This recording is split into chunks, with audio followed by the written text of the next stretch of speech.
Good morning students. आज जो हम लोग चैप्टर स्टार्ट करने जा रहे हैं उसका नाम है बेटा बैंक रिकंसिलिएशन स्टेटमेंट। देखिए, जो चैप्टर अभी तक हम लोगों ने डिस्कस किए थे प्रैक्टिकल्स के अंदर, अगर मैं बात करूँ अकाउंटिंग इक्वेशन हम लोगों ने चैप्टर डिस्कस किया, जिसके अंदर हम लोगों ने सीखा क्या कि कैसे किसी ट्रांजैक्शन के डबल इफेक्ट आते हैं। उसके बाद हम लोगों ने नेक्स्ट चैप्टर लिया जर्नल, जो मेन है किस तरीके से ट्रांजैक्शंस को बुक्स ऑफ अकाउंट्स में पहले रिकॉर्ड किया जाता है। जर्नल की तरह ही एक और चैप्टर हमने डिस्कस किया, कौन सा, सब्सिडरी बुक्स, कि जब बल्क में ट्रांजैक्शंस होते हैं तो क्या करते हैं हम लोग, सेपरेट बुक्स बनाते हैं। फिर हमने रिकॉर्डिंग के बाद क्लासिफिकेशन वाले स्टेप, यानी जो जर्नल में जो ट्रांजैक्शन रिकॉर्ड किया उसको पोस्ट किया कहाँ पे, लेज़र के अंदर। और लेज़र से फिर हम लोगों ने एक चैप्टर सीखा, कौन सा, ट्रायल बैलेंस, की जब बैलेंसिंग ऑफ अकाउंट हो जाता है तो उसको समराइज फॉर्म में कहाँ पे लिखते हैं, ट्रायल बैलेंस के अंदर लिखते हैं। एक चैप्टर और डिस्कस किया था कैश बुक, वो भी क्या है, पार्ट ऑफ सब्सिडरी बुक्स है।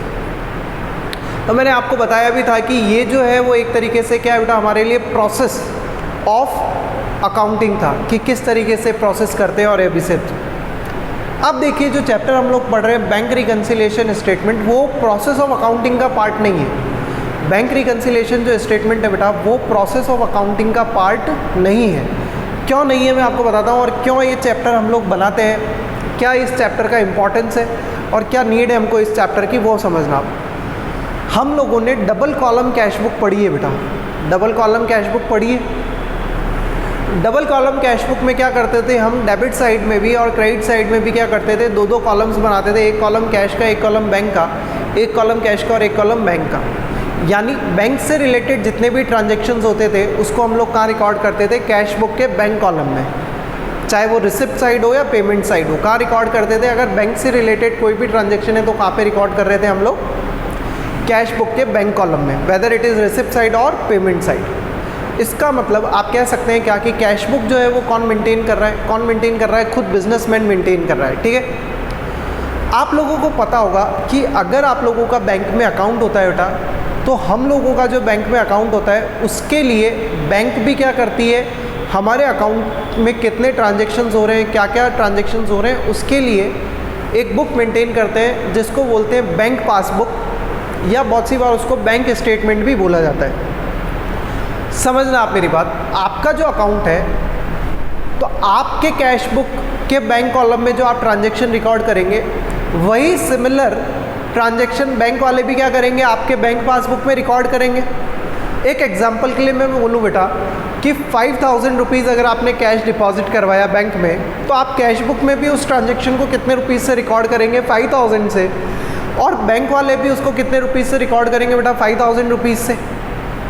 तो अल्टीमेटली हम लोग कह सकते हैं क्या कि जो कैश बुक का बैंक बैलेंस आता है वही हमारी जो बैंक वाले पासबुक का बैलेंस बताएंगे। दोनों बैलेंस क्या होने चाहिए, सेम होने चाहिए, और सेम होंगे भी।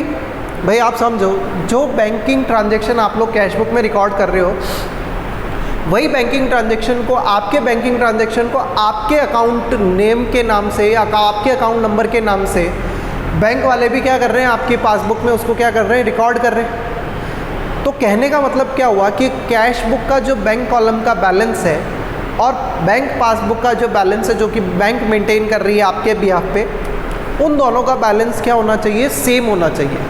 क्लियर, और इसमें कोई दिक्कत भी नहीं है। लेकिन बहुत सी बार क्या होता है बेटा कि हमारी कैश बुक का बैंक कॉलम का बैलेंस और बैंक पासबुक का बैलेंस, ये दोनों क्या करते हैं, डिफ़र कर जाते हैं। समझना आप मेरी बात, ये दोनों क्या कर जाते हैं, डिफ़र कर जाते हैं। मतलब आपकी मान लीजिए कैश बुक में बैंक का बैलेंस आ रहा है से 10,000 रुपीज़, लेकिन बैंक के अंदर बैलेंस आ रहा है से 8,000 रुपीज़ ही आ रहा है या 12,000 रुपीज़ ही आ रहा है। अब क्या रीज़न रहे कि हमारी कैश बुक के बैंक कॉलम और पासबुक के बैलेंस में क्या आ रहा है, डिफरेंस आ रहा है। उन रीज़न्स को रिकंसाइल करने के लिए कि क्या रीज़न्स हैं जिस वजह से कैश बुक और पासबुक के बैलेंस जो कि क्या होने चाहिए, सेम होने चाहिए, उनको रिकंसाइल करने के लिए जो स्टेटमेंट बनाते हैं उसको हम लोग बोलते हैं क्या, बैंक रिकंसिलिएशन स्टेटमेंट। इसका मतलब क्या, आप लोग बैलेंस को मैच नहीं कर रहे हैं। समझना मेरी बात, हम ये नहीं कर रहे हैं कि 10,000 का इधर बैलेंस है, इधर 8,000 का बैलेंस है तो इसको भी 10,000 लेके आए, नहीं। हम लोग तो ये जो रीजंस आया, डिफरेंस का क्या रीज़न है, क्यों डिफरेंस आ रहा है दोनों के बैलेंसेस में जो कि सिमिलर होना चाहिए, क्यों डिफरेंस आ रहा है, वो डिफरेंसेस को आइडेंटिफाई करने के लिए, उन डिफरेंसेस को रिकंसाइल करने के लिए जो स्टेटमेंट बनाते हैं, उस स्टेटमेंट को बोलते हैं हम लोग क्या बेटा, बैंक रिकंसिलिएशन स्टेटमेंट। अब एक चीज़ मैं और चीज़ आपको बताता हूँ कि जैसे मान लीजिए आप बैंक में पैसा डिपॉजिट करवाते हैं, है ना, कैश डिपॉजिट करवाया आपने बैंक में, तो आप एंट्री क्या करते हैं बेटा, bank account debit to cash account, यानी आपके बुक्स ऑफ अकाउंट्स में आप बैंक को क्या कर रहे हो, डेबिट कर रहे हो। तो बैंक के बुक्स में आपको क्या करेंगे, क्रेडिट करेंगे। जैसे मैं इसका और एक सिंपल एग्जांपल देता हूँ कि दो पार्टीज़ है, एक है मिस्टर ए और एक पार्टी है मान लीजिए मिस्टर बी। मिस्टर ए ने गुड सेल किया मिस्टर बी को, तो मिस्टर ए किसके लिए एंट्री करेगा बेटा, सेल की एंट्री करेगा, और मिस्टर बी किसके लिए एंट्री करेगा, परचेज की एंट्री। समझ रहे हो आप मेरी बात। मिस्टर ए अपनी बुक्स ऑफ अकाउंट्स में बी को क्या करता है, डेबिट करता है, और बी अपनी बुक्स ऑफ अकाउंट्स में मिस्टर ए को क्या करता है, क्रेडिट करता है। तो अपोजिट चले गई भाई, दो पार्टी ट्रांजैक्शन होगा ना। हमारे यहाँ पे दो पार्टी हो गई, एक हम खुद बिजनेसमैन जिसकी बुक्स ऑफ अकाउंट्स में एंट्री कर रहे हैं, और एक कौन हो गया, बैंक। तो अगर कोई चीज़ आपकी कैश बुक में मान लीजिए डेबिट होती है, आपके बैंक कॉलम में डेबिट हो रही है, इसका मतलब बैंक उसको क्या करेगा, क्रेडिट करेगा। सिमिलरली अगर आप अपने बैंक कॉलम में क्या कर रहे हैं, किसी चीज़ को क्रेडिट कर रहे हैं, तो ऑब्वियसली बैंक वाले जो है उसको क्या करेंगे बेटा, डेबिट करेंगे। क्लियर है। इसके अंदर तो आई थिंक किसी को कोई डाउट नहीं होना चाहिए। अब आप समझना कि हम लोग बैंक रिकंसिलिएशन स्टेटमेंट क्यों बना रहे हैं। तो मैंने आपको बताया क्या कि कैश बुक और पासबुक के बैलेंसेस जो कि नॉर्मली सेम आने चाहिए, लेकिन किसी रीज़न से क्या नहीं आ रहे बेटा, सेम नहीं आ रहे। तो उन बैलेंसेस को रिकंसाइल करने के लिए कि भाई क्यों इनके बीच में डिफरेंसेस आया, या क्या पॉइंट्स थे कि इसकी वजह से ये डिफरेंस आए, उसको रिकंसाइल करने के लिए हम लोग क्या बनाते हैं बेटा, बैंक रिकंसिलिएशन स्टेटमेंट बनाते हैं। कौन बनाता है bank reconciliation statement? Obviously customer of the bank. जो कस्टमर है, जो अकाउंट होल्डर है, या जो बिजनेसमैन है, आप कह सकते हैं बिजनेसमैन बनाता है। बहुत सी बार क्या होता है, कन्फ्यूजन रहता है कि सर नाम बैंक रिकंसिलिएशन स्टेटमेंट है, इसलिए कौन बनाता होगा बैंक रिकंसिलिएशन स्टेटमेंट? बैंक बनाता होगा। नहीं बेटा, बैंक नहीं बनाता है। बैंक रिकंसिलिएशन स्टेटमेंट कौन बनाता है? तो ऑब्वियसली कस्टमर बनाता है। At what time bank reconciliation is prepared? Bank reconciliation statement कब बनाया जाता है? तो बैंक रिकंसिलिएशन स्टेटमेंट कभी भी बनाया जा सकता है। आप ध्यान रखना, बैंक रिकंसिलिएशन स्टेटमेंट कभी भी बनाया जा सकता है, कभी भी, जब भी आप चाहें। वीकली आप बना सकते हैं, फोर्टनाइटली बना सकते हैं, मंथली बना सकते हैं, 6 मंथ में बना सकते हैं। कोई रीज़न नहीं है कि आप बैंक रिकंसिलिएशन स्टेटमेंट जो है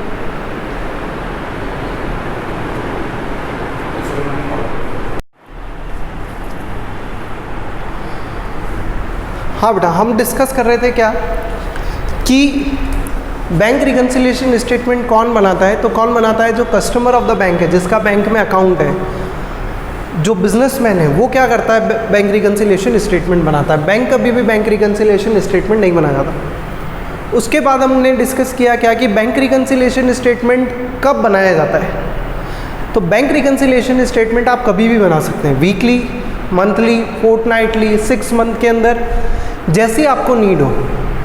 अगर आपको नीड नहीं है तो बैंक रिकंसिलिएशन स्टेटमेंट बनाने की भी ज़रूरत नहीं है। कोई कंपलसरी नहीं है कि किसी एक पर्टिकुलर डेट पे बनाया जाता है या हर मंथ में बनाया जाता है, इसके लिए ऐसा कोई कंपलसरी नहीं है। दूसरी चीज़, बैंक रिकंसिलिएशन स्टेटमेंट जो है वो सिर्फ और सिर्फ एक तरीके से कह सकते हैं हमारे लिए क्या है, वर्किंग पेपर है। कि हम चाहें जब, सिर्फ क्यों बना रहे हैं बेटा कि कैश बुक में और पासबुक में क्या आ गए, हमारे डिफरेंसेस आ गए, तो उन डिफरेंसेस को आइडेंटिफाई करने के लिए हम लोगों ने क्या बनाया, बैंक रिकंसिलिएशन स्टेटमेंट बना रहे हैं। क्लियर? तो बैंक रिकंसिलिएशन स्टेटमेंट जो है वो forming part of books of accounts नहीं होता है। बुक्स ऑफ अकाउंट्स का बैंक रिकंसिलिएशन स्टेटमेंट पार्ट नहीं होता है, ध्यान रखना आप लोग, है ना। कब बनाते हैं? कभी भी बना सकते हैं। कौन बनाता है? तो कस्टमर बनाता है, यानी जो बैंक बिजनेसमैन है वो बनाएगा। उसके बाद कभी भी आप बना सकते हैं। और बैंक रिकंसिलिएशन स्टेटमेंट जो है वो किसी भी बुक्स ऑफ अकाउंट्स का पार्ट नहीं है। ये सिर्फ और सिर्फ हम लोग क्या करते हैं, रिकंसिलिएशन पर्पज से क्या करते हैं, उसको बनाया जाता है। क्लियर है? अब देखिए इसमें कुछ कैश बुक के जो बैलेंसेस होते हैं,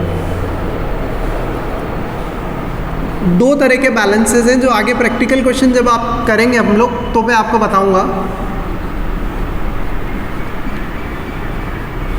एक होता है बेटा फेवरेबल बैलेंस। कैश बुक का फेवरेबल बैलेंस होता है बेटा डेबिट बैलेंस, और एक होता है अनफेवरेबल बैलेंस।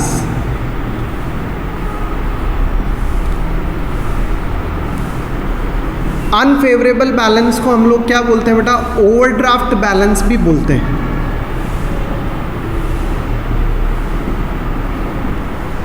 क्या बोलते हैं हम लोग, favourable balance, unfavourable balance. Favourable balance debit balance होता है और अनफेवरेबल बैलेंस या ओवरड्राफ्ट बैलेंस जिसको क्या बोलते हैं हम लोग, क्रेडिट। ये कैश बुक के पर्पज से।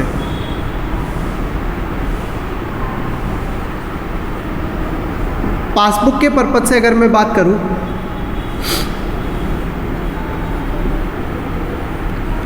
तो पासबुक का फेवरेबल बैलेंस हो जाएगा क्या आपके लिए, क्रेडिट बैलेंस।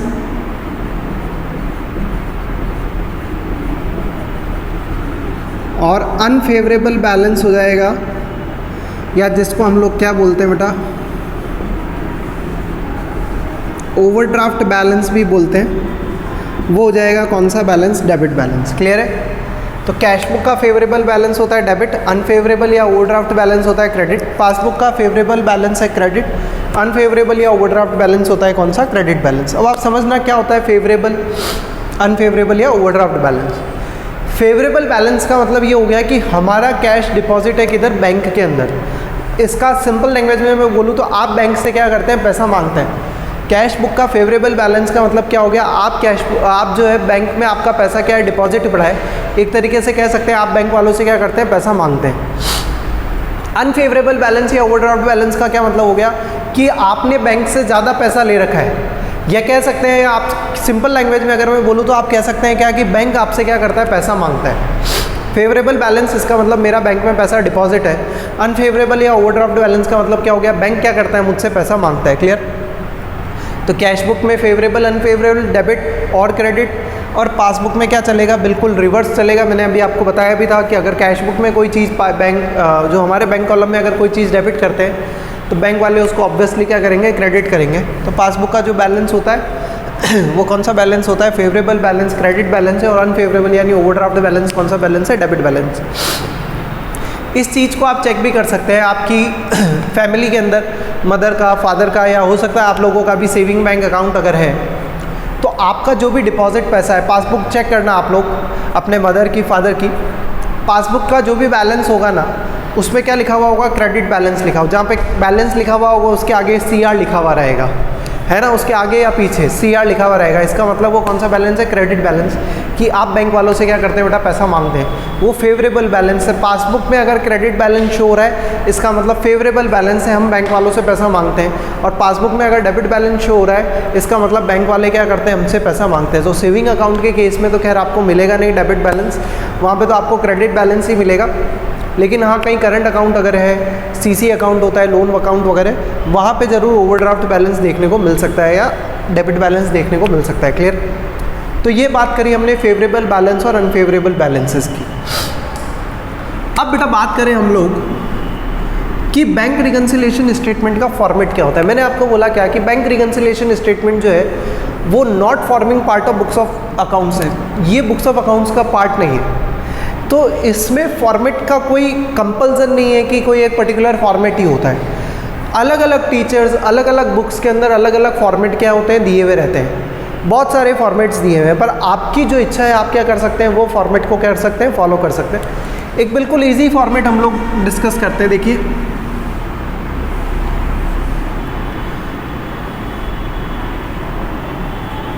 ये फॉर्मेट हम लोग फॉलो करेंगे। यहाँ पे लिख लेते हैं हम लोग सीरियल नंबर, यहाँ पे लिख लेंगे पर्टिकुलर्स, और यहाँ पे लिख लेंगे क्या बेटा, अमाउंट। यहाँ आप लिखेंगे क्या, BRS as on. Bank reconciliation statement को शॉर्ट में क्या बोलते हैं बेटा, BRS बोलते हैं ना, बैंक रिकन्सिलिएशन स्टेटमेंट। तो आपको तो खैर यहाँ पूरा लिखना है, मेरी जगह नहीं है इसलिए।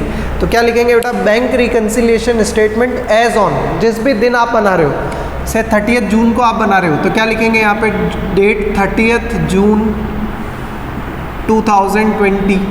मान लीजिए आप किसी और डेट पे बना रहे हैं, तो जो भी डेट होगी, जिस भी डेट पे, पर्टिकुलर डेट पे बनाते हैं, तो BRS एज ऑन, जिस भी पर्टिकुलर डेट पे हम लोग बनाते हैं। फॉर्मेट क्या फॉलो करना है आपको, सीरियल नंबर, पर्टिकुलर्स और रुपीज़। बहुत सारे टीचर्स इसमें 2 कॉलम बनाते हैं अमाउंट का, प्लस माइनस, बुक्स के अंदर भी दिया हुआ रहता है। बहुत सारे एक ही कॉलम बनाते हैं जिसमें एडिशन के जो ट्रांजेक्शन हैं वो पहले आते हैं, डिडक्ट। आप जैसा चाहें वैसा फॉर्मेट फॉलो कर सकते हैं, कोई दिक्कत नहीं। क्लियर है? जैसा आप चाहें वैसा फॉर्मेट क्या कर सकते हैं बेटा, फॉलो कर सकते हैं। अब देखिए हम बात कर रहे हैं क्या, अब आते हैं वापस से बैंक रिकन्सिलिएशन स्टेटमेंट बना क्यों रहे। तो सर कैश बुक के बैंक कॉलम और पासबुक का जो बैलेंस है वो मैच नहीं हो रहा है।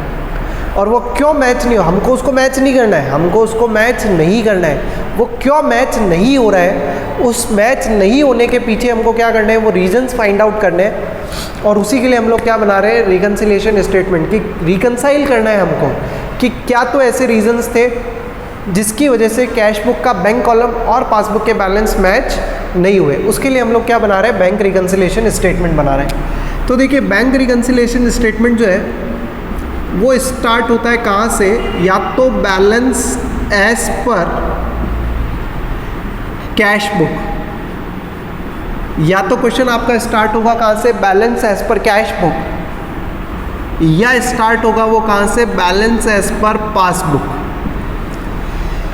है ना। क्वेश्चन में या तो आपको बैलेंसेस दिए हुए होंगे किसके, कैश बुक के, कि balance as per cash book कितना है या बैलेंस एज पर पासबुक कितना है। तो वहाँ से आपका क्वेश्चन क्या होगा, स्टार्ट होगा। Balance as per cash book या बैलेंस एज पर पासबुक से क्या होगा, हमारा क्वेश्चन स्टार्ट होगा। इसके बीच में क्या आएंगे बेटा, बहुत सारे ट्रांजैक्शंस आएंगे क्वेश्चन के अंदर,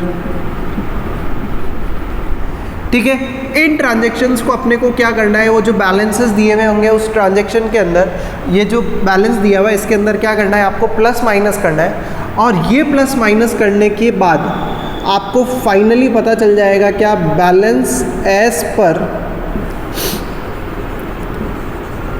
पासबुक या balance as per cash book क्या होगा, आपको पता चल जाएगा। क्लियर? देखिए बहुत सिंपल सा है। अगर आपने क्वेश्चन स्टार्ट किया balance as per cash book से, तो उसके बीच में कुछ ट्रांजैक्शंस को आपको क्या करना है, जो भी क्वेश्चन के अंदर ट्रांजैक्शंस दिए हुए रहेंगे उन ट्रांजैक्शंस को हमको प्लस माइनस करना है और फाइनली अपने को पता चल जाएगा क्या, बैलेंस एज पर पासबुक। लेकिन अगर मैं बात करूँ आपने क्वेश्चन स्टार्ट किया है बैलेंस एज पर पासबुक से, तो जो भी ट्रांजैक्शन दिए हुए रहेंगे उसको क्या करना है, प्लस माइनस करना है। तो आपको आंसर पता चल जाएगा किसका, balance as per cash book का। यानी अपोजिट है, अगर आपने balance as per cash book से स्टार्ट किया है तो आपका क्वेश्चन कहाँ पे फिनिश होगा, बैलेंस एज पर पासबुक पे। और इसी तरीके से अगर आपने बैलेंस एज पर पासबुक से क्वेश्चन स्टार्ट किया है तो आपका क्वेश्चन कहाँ पे फिनिश होगा बेटा, balance as per cash book पे। पहले ये चीज़ माइंड में एकदम क्लियर हो जानी चाहिए क्या बात कर रहे हैं हम लोग, कि अगर सर हमने क्वेश्चन स्टार्ट किया है कहाँ से, balance as per cash book से, तो कुछ ट्रांजेक्शन्स को क्या करना है, प्लस माइनस करना है और उसकी वजह से हमको आंसर पता चलेगा किसका, बैलेंस एज पर पासबुक का। और अगर हमने स्टार्ट किया है कहाँ से, बैलेंस एज पर पासबुक से, तो कुछ ट्रांजेक्शन्स को प्लस माइनस करने की वजह से आंसर पता चलेगा क्या, balance as per cash book. Clear है? ये आपका जो होगा वो फाइनल आंसर होगा, ठीक है। या ये बैलेंस आपको क्वेश्चन में गिवन होगा, balance as per cash book या बैलेंस एज पर पासबुक, जो भी होगा दोनों में से एक आपको गिवन होगा। या तो balance as per cash book given होगा या balance as per passbook given होगा। कैश बुक से स्टार्ट आप करते हैं तो फिनिश कहाँ पे होगा, पासबुक पे, और पासबुक से स्टार्ट करते हैं तो फिनिश कहाँ पे होगा बेटा, कैश बुक पे। उसके बीच में क्या आएंगे, कुछ ट्रांजेक्शन्स आएंगे। क्या ट्रांजेक्शन्स है वो अभी हम डिस्कस करेंगे। तो उसके बीच में क्या आएंगे, कुछ ट्रांजेक्शन्स आएंगे, जो ट्रांजेक्शन्स को क्या करना है, हमको प्लस या माइनस करना है और उससे हमको क्या पता चलेगा, आंसर पता चलेगा। अब सबसे बड़ी प्रॉब्लम आती है क्या, कि सर कौन से ट्रांजेक्शन्स को हम लोग प्लस करें और कौन से ट्रांजेक्शन्स को हम लोग माइनस करें। तो कौन से ट्रांजेक्शन आपको प्लस करने और कौन से ट्रांजेक्शन माइनस करने, उसके लिए अगर आप अपने बुक में चेक करेंगे तो 4 टेबल दी हुई है कि अगर ऐसा होता है तो ये प्लस होगा, अगर ऐसा होता है तो माइनस होगा, और ऐसा करके 4 टेबल दी हुई है, जो नेक्स्ट टू इम्पॉसिबल है कि आप लोग उसको क्या कर पाएंगे, लर्न कर पाएंगे। क्लियर है? तो इस चैप्टर में हमारे पास बेटा क्या है, एक बहुत अच्छी शॉर्ट ट्रिक है, ठीक है। ये शॉर्ट ट्रिक मैं आपको यहाँ पे डिस्कस कर रहा हूँ, वो आप प्लीज़ बहुत अच्छे से ध्यान रखना। जब हम लोग प्रैक्टिकल क्वेश्चंस करेंगे तब भी आप लोगों को क्लियर हो जाएगी कि किस तरीके से ये शॉर्ट ट्रिक वर्क करती है। कहाँ से आप लोग क्वेश्चन स्टार्ट कर रहे हैं, balance as per cash book से स्टार्ट कर रहे हैं। अब तो आपको क्लियर है, तो आपका क्वेश्चन 100% फिनिश कहाँ होने वाला है, बैलेंस एज पर पासबुक पे फिनिश होने वाला है। ये चीज़ पहले माइंड में क्लियर होनी चाहिए। आपका क्वेश्चन कहाँ से स्टार्ट हो रहा है, balance as per cash book से, तो पक्का ही फिनिश कहाँ पे होने वाला है, बैलेंस एज पर पासबुक। तो जहाँ पे आपका क्वेश्चन खत्म होने वाला है उस चीज़ को देखो। कहाँ से स्टार्ट किया? Cash book. फिनिश कहाँ पे हो रहा है? पासबुक। तो हम लोग अब फॉलो भी किसको करेंगे? पासबुक को फॉलो करो। पासबुक को क्या करना है? अपने को फॉलो करना है। फॉलो करके करना क्या है मैं आपको बताता हूँ। क्वेश्चन कहाँ से स्टार्ट हुआ? कैश बुक से। फिनिश कहाँ पे हो रहा है? पासबुक। फॉलो किसको करेंगे? पासबुक। हमने बात करी ना कि ये ट्रांजेक्शन्स जो दिए हुए रहेंगे उसको प्लस माइनस करना है, ठीक है। तो स्टार्ट कहाँ से हुआ क्वेश्चन? कैश बुक से। फिनिश कहाँ पे हो रहा है सर? पासबुक पे। पासबुक को क्या करेंगे? फॉलो करेंगे। क्यों फॉलो करेंगे? इन ट्रांजेक्शन को अपने को क्या करना है? प्लस माइनस करना है। अब देखो आप पासबुक को फॉलो करेंगे, जो भी ट्रांजेक्शन आपको दिया हुआ रहेगा, जो भी ट्रांजेक्शन अगर आपको दिया हुआ है उस ट्रांजेक्शन की वजह से अगर आपके पासबुक का बैलेंस इंक्रीज़ होता है, जो भी ट्रांजेक्शन आपको दिया हुआ है उस ट्रांजेक्शन की वजह से अगर आपके पासबुक का बैलेंस इंक्रीज़ होता है तो आप उस ट्रांजेक्शन को क्या कर दोगे? सिंपली ऐड कर दोगे। और जो भी ट्रांजेक्शन दिया हुआ है अगर उसकी वजह से पासबुक का बैलेंस क्या होता है? कम होता है, तो उस ट्रांजेक्शन को अपन क्या कर देंगे? माइनस कर देंगे। ये चैप्टर में अगर आपने ये शॉर्ट ट्रिक याद कर ली तो मैं आपको कह रहा हूँ इस चैप्टर के अंदर कहीं प्रॉब्लम नहीं आएगी। क्या शॉर्ट ट्रिक है आप समझना। क्वेश्चन कहाँ से स्टार्ट हो रहा है? आपका कैश बुक से। तो फिनिश कहाँ पे होगा सर? पासबुक पे। फॉलो किसको करेंगे? पासबुक को। जहाँ पे क्वेश्चन फिनिश होने वाला है उसको फॉलो करेंगे, पासबुक को फॉलो करेंगे। जो भी ट्रांजेक्शन अगर आपको दिया हुआ है उस ट्रांजेक्शन से अगर पासबुक का बैलेंस इंक्रीज़ होता है तो क्या कर देंगे? उस ट्रांजेक्शन को प्लस कर देंगे। और जो ट्रांजेक्शन आपको दिया हुआ है अगर उस ट्रांजेक्शन की वजह से पासबुक का बैलेंस क्या होता है? डिक्रीज़ होता है, तो उस ट्रांजेक्शन को क्या कर देंगे बेटा? हम लोग माइनस कर देंगे। बिल्कुल सिंपल सा कंसेप्ट है। मैं अगर बोलूँ क्वेश्चन अगर आपका स्टार्ट हो रहा है कहाँ से? पासबुक से, तो अब आपको मालूम है कि आपका क्वेश्चन फिनिश कहाँ पे होगा? Cash book. तो इस बार हम लोग किसको फॉलो करेंगे? कैश बुक को फॉलो करेंगे। जो भी ट्रांजेक्शन आपको दिया हुआ है अगर उस ट्रांजेक्शन की वजह से कैश बुक का बैलेंस इंक्रीज़ होता है तो क्या कर दोगे? प्लस। और डिक्रीज़ होता है तो क्या कर देंगे? माइनस। सिंपल आपको ध्यान रखना है क्या कि जहाँ पे क्वेश्चन फिनिश हो रहा है उस चीज़ को अपने को क्या करना है? फॉलो करना है। कैश बुक से स्टार्ट हुआ है तो पासबुक को फॉलो करेंगे, पासबुक से स्टार्ट हुआ है तो कैश बुक को फॉलो करेंगे। फॉलो करके करना क्या है? आपको ट्रांजेक्शन को देखना है कि मान लीजिए अगर मैं पासबुक फॉलो कर रहा हूँ तो उस ट्रांजेक्शन की वजह से अगर पासबुक का बैलेंस इंक्रीज़ हो रहा है तो हम लोग क्या कर देंगे? उसको प्लस कर देंगे। और उस ट्रांजेक्शन की वजह से अगर पासबुक का बैलेंस डिक्रीज़ हो रहा है तो उस ट्रांजेक्शन को क्या कर देंगे बेटा? हम लोग माइनस कर देंगे। इतना सिंपल है ये शॉर्ट ट्रिक। मैं फिर कह रहा हूँ आप बहुत अच्छे से याद रखना। अगर स्टार्ट हो रहा है आपका क्वेश्चन कहाँ से? Balance as per cash book से, तो आप फॉलो किसको करोगे? बैलेंस एज पर पासबुक को फॉलो करेंगे। यानी पासबुक को फॉलो करेंगे। पासबुक का बैलेंस अगर बढ़ता है उस ट्रांजेक्शन की वजह से तो क्या कर देंगे? प्लस। और अगर पासबुक का बैलेंस कम होता है तो क्या कर देंगे? माइनस। सिर्फ और सिर्फ ये लाइन आपको याद रखनी है। जहाँ से क्वेश्चन स्टार्ट हो रहा है उसको छोड़ो, जहाँ पे ख़त्म हो रहा है उसको क्या करना है? फॉलो करना है। तो जहाँ पे ख़त्म हो रहा है उसको फॉलो करना है। अगर उसकी वजह से ट्रांजेक्शन उसकी वजह से बैलेंस इंक्रीज़ होता है तो प्लस, और डिक्रीज़ होता है तो क्या कर देंगे बेटा? माइनस कर देंगे। इतना सिंपल है। क्लियर है? बैंक रिकन्सिलिएशन स्टेटमेंट एक बार फिर से पूरा रिकैप में जो अभी तक अपन ने पढ़ा, क्यों बनाते हैं? वैसे तो हम लोग क्या करते हैं, जो बिजनेसमैन होता है वो क्या मेंटेन करता है? कैश बुक मेंटेन करता है। और बैंक में जो हमारा अकाउंट है तो हमारे लिए बैंक वाले क्या मेंटेन करते हैं? पासबुक मेंटेन करते हैं। दोनों में सेम ट्रांजेक्शन्स रिकॉर्ड होते हैं, दोनों का बैलेंसेस भी नॉर्मली क्या होता है? सेम होता है। किसी रीज़न की वजह से कैश बुक और पासबुक यानी कैश बुक के बैंक कॉलम और पासबुक का बैलेंस जो है वो डिफ़र कर जाता है। वो जो डिफरेंसेस हैं वो क्यों आए? वो डिफरेंसेस उनको रिकंसाइल करने के लिए जो बिजनेसमैन अकाउंट जो बिजनेसमैन एक स्टेटमेंट बनाता है उसका नाम है क्या? Bank reconciliation statement. कब बनाता है? कभी भी बना सकता है। जब उसको लगता है कि डिफरेंसेस आ रहे हैं दोनों में तो वो क्या कर सकता है? बैंक रिकंसिलिएशन स्टेटमेंट बना सकता है। क्या ये बनाना कंपलसरी है क्या? तो बिल्कुल भी कंपलसरी नहीं है। क्या ये बुक्स ऑफ अकाउंट्स का पार्ट है क्या? तो नहीं। Bank reconciliation statement books of accounts का पार्ट नहीं है।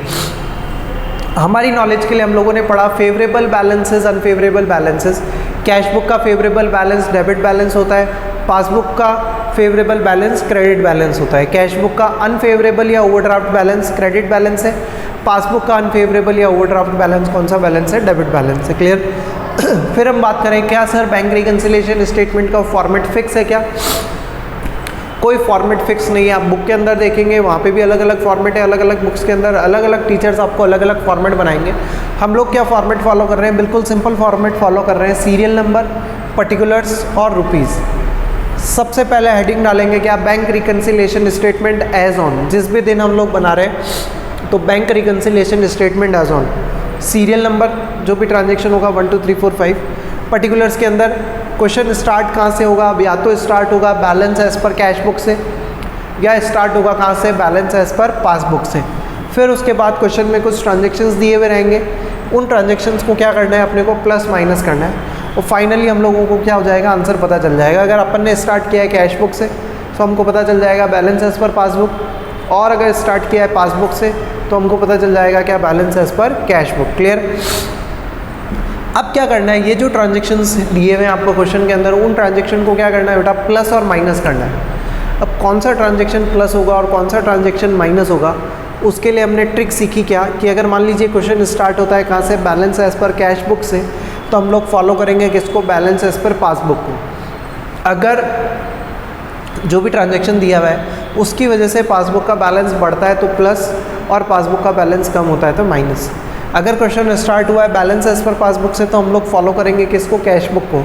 अगर उस ट्रांजेक्शन की वजह से कैश बुक का बैलेंस इंक्रीज़ होता है तो प्लस, और डिक्रीज़ होता है तो माइनस। आपको ये ध्यान रखना है कि क्वेश्चन आपका कहाँ पे फिनिश हो रहा है, उस चीज़ को अपने को क्या करना है बेटा, फॉलो करना है। क्लियर है। तो इसी के बेसिस पे अब हम लोग क्या करेंगे, क्वेश्चन स्टार्ट करते हैं कि किस तरीके से क्वेश्चन करने हैं। कुछ क्वेश्चन 1 2 3 क्वेश्चन आज हम लोग करते हैं ताकि आपको एक क्लियरिटी आए कि हाँ जो सर बोल रहे हैं वो सही है या नहीं है, कि किस तरीके से हम लोगों को क्वेश्चन सॉल्व करने हैं। ठीक है, तो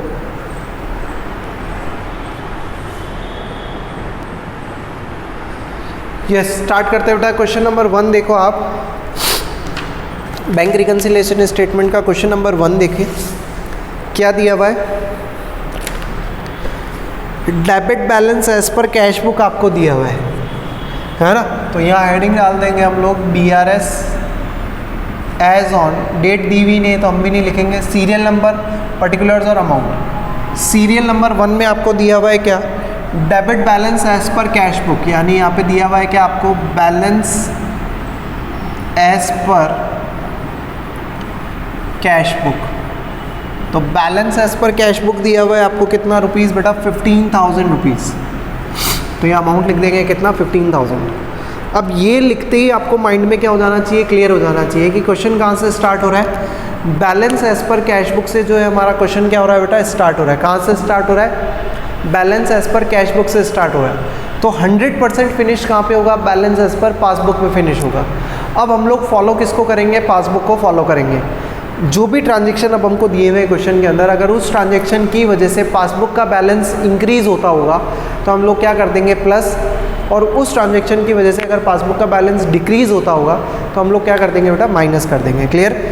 पॉइंट नंबर 2 देखो आपको क्या दिया हुआ है, check deposited but not clear. आप लोगों ने क्या करा, बैंक में चेक डिपॉजिट तो करवाए लेकिन वो अभी तक जो है क्लियर नहीं हुए।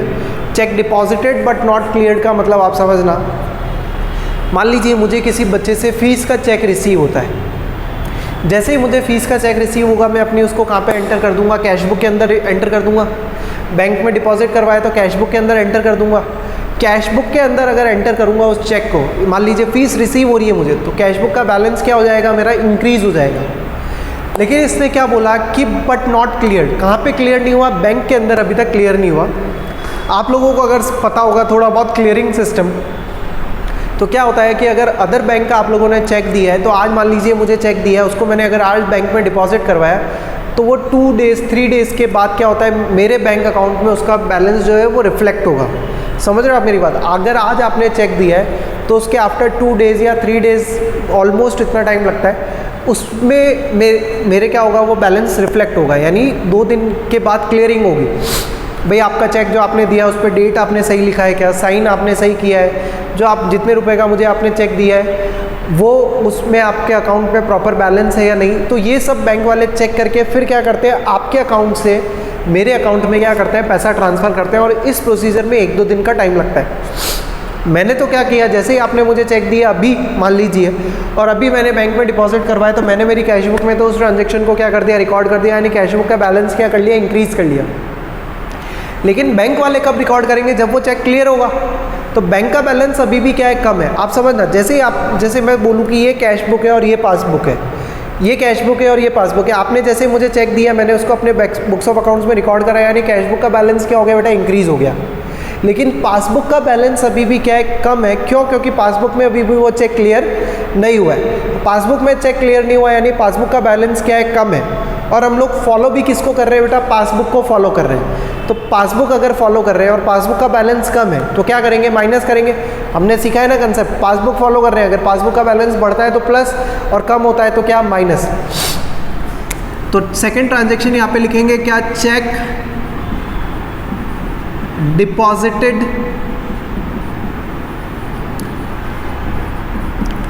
बट नॉट क्रेडिटेड वर्ड भी यूज होता है, बट नॉट क्लियर्ड वर्ड भी यूज होता है, ठीक है। और कितना अमाउंट लिख रखा है? ये 1000 रुपीज़। तो ये 1000 रुपीज़ को हम लोग क्या कर देंगे बेटा? माइनस कर देंगे। माइनस कर देंगे इसका मतलब इसको किस में लिख देंगे? ब्रैकेट में। ब्रैकेट में अगर आपने अमाउंट लिखा है इसका मतलब वो माइनस का अमाउंट है। इसी तरीके से नेक्स्ट आपको दिया हुआ है check issued but not presented.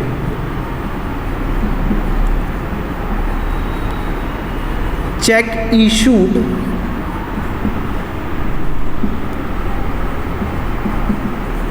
But not presented. आपने चेक इशू किया लेकिन वो बैंक में प्रेजेंट नहीं हुआ। मैं आपको एक एग्जांपल देता हूँ। मान लीजिए कि कहीं किसी जगह का मैं रेंट पे कर रहा हूँ, है ना, तो मैंने अपने लैंडलॉर्ड को क्या किया? अभी चेक दे दिया, रेंट का चेक दे दिया, लास्ट मंथ का रेंट का चेक मैंने अभी उसको दिया। तो जैसे ही मैं उसको चेक दूंगा अपनी कैश बुक में उस ट्रांजेक्शन को क्या कर लूँगा? रिकॉर्ड कर लूँगा, क्योंकि पेमेंट की है रेंट। क्या एंट्री करते हैं बेटा? Rent account debit to bank account.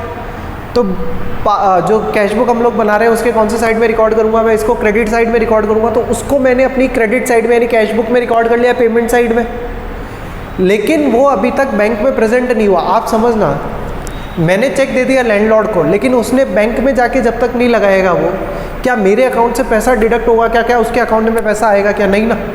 जब तक उस चेक को वो पॉकेट में डाल के घूमेगा, जब तक उस चेक को वो अपने पास रखेगा, तब तक उसका कोई सेंस नहीं है। जब उस चेक को वो बैंक में लगाएगा तब जाके क्या होगा बेटा? उसके बैंक का बैलेंस इंक्रीज होगा और मेरे बैंक का बैलेंस क्या होगा? डिक्रीज होगा। लेकिन चेक जैसे ही मैंने इशू किया तो हम लोग तो क्या करते हैं? जर्नल के अंदर या सब्सिडरी बुक्स के अंदर ट्रांजेक्शन को किस तरीके से रिकॉर्ड करते हैं? क्रोनोलॉजिकल ऑर्डर में। जिस टाइम पे वो हुआ उस टाइम पे हम लोग क्या कर देते हैं? उसको रिकॉर्ड कर देते हैं। जैसे ही मैंने चेक इशू किया, मैंने अपनी कैश बुक का बैलेंस क्या कर लिया बेटा? कम कर लिया। पेमेंट साइड में लिखा है, इसका मतलब कैश बुक का बैलेंस कम हो गया। तो अब वापस वही बात आ जाती है बेटा, ये कैश बुक है और ये पासबुक है। कैश बुक का बैलेंस क्या हो गया? जैसे ही पेमेंट किया, इशू किया चेक, कैश बुक का बैलेंस क्या हो गया? कम हो गया। पासबुक का बैलेंस क्या है? आप देख लो, कंपेयर कर लो। पासबुक का बैलेंस क्या है बेटा? बढ़ा हुआ है ना। कंपेयर करना है आपको कैश बुक से। भाई कैश बुक का बैलेंस कम हो गया, इसका मतलब पासबुक का बैलेंस क्या है? बढ़ा हुआ है। बढ़ा हुआ है तो क्या कर देंगे बेटा? प्लस कर देंगे। कितने रुपीज़ का अमाउंट है ये? 1500 रुपीज़ का। तो यहाँ पे प्लस का साइन लगा के क्या लिख देंगे? 1500 रुपीज़। पॉइंट नंबर 4 आपको फिर क्या दिया हुआ है? Bank interest. कुछ नहीं बोला है, इसका मतलब हम ये मानेंगे क्या कि बैंक ने अपने को इंटरेस्ट क्या किया? अलाउ किया है। बैंक ने इंटरेस्ट पे किया है, इसका मतलब बैंक का बैलेंस क्या हो गया? इंक्रीज हो गया। बैंक ने हमको इंटरेस्ट पे किया, इसका मतलब बैंक हमारे अकाउंट में क्या कर रही है? इंटरेस्ट डाल रही है। सेविंग बैंक अकाउंट का जो भी बैलेंस है 10,000, 20,000, 25,000, उसके ऊपर जो बैंक हमको इंटरेस्ट देती है, डायरेक्ट क्या करती है? हमारे अकाउंट के अंदर क्रेडिट कर देती है, यानी हमारे अकाउंट के बैलेंस को क्या कर देती है? इंक्रीज़ कर देती है। तो जैसे ही बैंक इंटरेस्ट मिला, हमारे बैंक का बैलेंस क्या हो गया? इंक्रीज़ हो गया। बैंक का बैलेंस इंक्रीज़ हो गया तो क्या करेंगे? इसको प्लस करेंगे। यहाँ पे क्या लिखेंगे बेटा? Bank interest. क्या लिखेंगे यहाँ पे? Bank interest. और अमाउंट दिया हुआ है आपको कितना रुपीज़? आई थिंक 200 रुपीज़ का जो है अमाउंट दिया हुआ है यहाँ पे। तो ये 200 रुपीज़ भी क्या हो जाएगा? प्लस हो जाएगा। क्वेश्चन आपका कंप्लीट है। इन सबको प्लस माइनस करेंगे तो फाइनल आंसर क्या आएगा बेटा? बैलेंस एज पर, क्या आंसर आएगा? Balance as per passbook. तो आप प्लस माइनस करेंगे, इसका आंसर आएगा आई थिंक 15,700। तो आप देखिए कैश बुक का बैलेंस कितना था? कैश बुक के हिसाब से 15,000। पासबुक का बैलेंस कितना आ रहा है? 15,700।